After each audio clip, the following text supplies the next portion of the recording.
Εγώ ετοιμαζόμουν να σας στείλω καφέ πάνω στη σοφίτα. Δεν το ξέρετε ότι έφυγα? Λόγω τιμής όχι.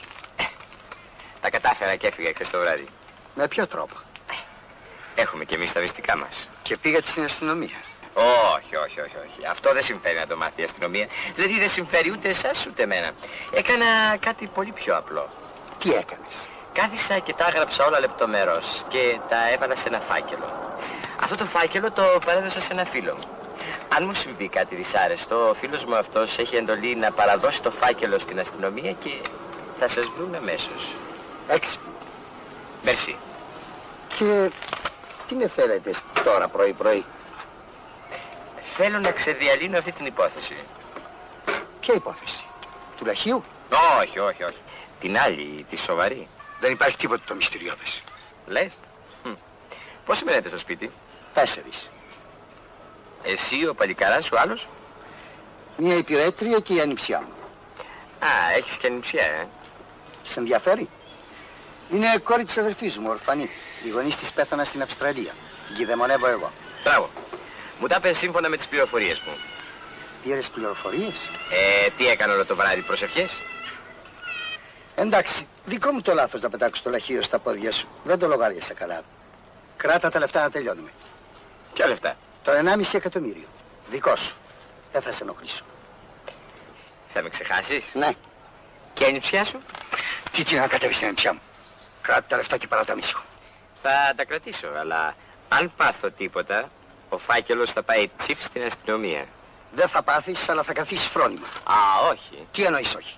Φρόνημα δεν κάθομαι. Είσαι παλιάνθρωπος και εκβιαστής. Τότε να κάνουμε παρέα. Ταιριάζουμε. Αλέκο, σε χρειάζομαι. Εμένα? Ναι. Πάντοτε είχες μαθηματικό μυαλό και έβρισκες τη λύση σε δύσκολα προβλήματα. Και εμένα τώρα μου συμβαίνουν τρομερά πράγματα. Τι πράγματα? Θα σου πω. Δεν πιστεύω να πάω να ξαναχάσεις τα λεφτά σου, Μπα, θα πάω να τα αφήσω στην αδελφή μου. Χρωστάμε ένα βουνό. Ωραία, και θα τα έρθεις μαζί μου. Πού? Θα μείνουμε στο ίδιο ξενοδοχείο. Πληρώνω εγώ. Έχουμε να κουβεντιάσουμε. Περίεργα πράγματα που λες. Και θα ακούσεις πολύ πιο περίεργα. Τα πιάτα που σας πετάξανε στην ταβέρνα ήταν σκηνοθεσία. Ναι, αλλά για ποιο λόγο? Μα είναι απλό. Ο Πελοπίδας πάση θυσία έπρεπε να αποκτήσει την εμπιστοσύνη σου. Λες. Δήθεν κινδύνευε, άρα είναι μαζί σου. Λες. Βέβαια όλα τα προβλήματα λύνονται σαν μαθηματικές εξισώσεις. Από εκείνο το βράδυ με τα πιάτα. Το ξαναπειράξανε? Όχι. Τι σου λέγω, λοιπόν προχωρώ. Όταν χωρίσατε, εσύ πήγες και φίλησες το κορίτσι στη Φιλοθέη. Και αυτός το ξέρει. Από πού το έμαθε? Σε παρακολούθησε. Αυτό δεν το σκέφτηκα. Λοιπόν, σε παρακολούθησε, σε είδε και την άλλη μέρα ο Καριάδης το ήξερε. Από ποιον? Από ποιον? Τι λέμε τόση ώρα ρε πουλάκι, από τον Πελοπίδα. Εκείνος σε παρακολούθησε, εκείνος πήγε και το είπε. Βρε μυαλό που το δώσουμε ένα τσιγάρο. Λοιπόν, το έμαθε ο Καριάδης και την άλλη μέρα σε πήρε στο τηλέφωνο και σε απείλησε. Αυτό ήταν η γκάπα του. Γιατί ενήργησε έτσι ανόητα πάνω στα νεύρα του. Αλέκο, είσαι καταπληκτικός. Γιατί έχω μυαλό. Μην κοιτάς που χάνω στα χαρτιά και για να χάσεις μυαλό χρειάζεται. Και κάτι άλλο ακόμα. Γιατί ο Πελοπίδας πήγε με τον Καριάδη αφού εγώ του είχα τάξει τις 50.000? Τέλει μου, τα τέλεια σου δεν δουλεύουνε. Είσαι αφελής. Εγώ? Ποιος εγώ? Πότε θα του έδινες τα λεφτά? Πότε θα τα έπαιρνα? Από ποιον? Από τον Καριάδη. Δηλαδή ο Καριάδης είχε τα λεφτά. Ναι. Ενώ εσύ θα τα είχες. Ναι. Ναι. Τρελός είναι αυτός να πάει με αυτόν που θα τα είχε και δεν πήγαινε με αυτόν που τα έχει. Δηλαδή με πρόδωσε? Όχι, σ' άφησε. Σου έκανε το φίλο από την πρώτη στιγμή. Σου πουλάγε συμβουλές ενώ πραγματικά ενεργούσε σύμφωνα με το συμφέρον του αντιπάλου σου. Ατοκτίνος. Σε παρακαλώ μη βρίζεις τα κτίνη. Ναι, αλλά γιατί μου φανέρωσε τη δουλειά της Ελβετίας? Γιατί θα τη μάθαινες απ' αλλού. Αυτοί στο χρηματιστήριο ξέρουν καλά ο ένας τον άλλο. Και γιατί μου τα είπε ο Πελοπίδας? Για να σε φλωμώσει ρε πουλάκι μου δίθεν εμπιστευτικά. Τουλάχιστον 50 άνθρωποι ξέρουν αυτή την ιστορία της Ελβετίας. Και του λόγου του πάει για τη Μάρκη, Δύο παλιάνθρωποι συνεννοούνται καλύτερα. Ο Καριάδης και ο Πελοπίδας θα ψήνουνε να φάνε τα λεφτά της μικρούλας. Θα του σπάσω τα μούτρα, θα τον εσκίσω. Μπράβο πουλάκι μου, το βρήκες. Και τι θα κερδίσεις? Το πολύ πολύ μια μήνυση επί αδίκο επιθέση θα Γιατί δεν γίνει να τους αφήσουμε έτσι? Ρε πουλάκι μου, δεν έχεις ακούσει την αρχαία παροιμία? Πάσαλος, πασάλο εκρούεται. Δηλαδή να στο εξηγήσω. Δηλαδή, αυτά τα ξέρουμε. Όχι, θα στο εξηγήσω. Παρακάτω μπορεί να σκοντάψουμε. Ο πάσαλος βγαίνει με τον πάσαλο. Ρε τι δουλειά θέλουν τώρα τα παλούκια εδώ πέρα? Το τι σου λέγα, η πονηριά με την πονηριά, παιδί μου. Τέλει. Το λαχείο δεν το κέρδισες όταν το ρίξανε στα πόδια σου. Αλλά το λαχείο ήταν η κοπέλα που πήρες μαζί σου στο αυτοκίνητο και σου φανέρωσε όλη τη βρωμιά. Σαν να έχεις δίκιο. Άκουσα τέλει.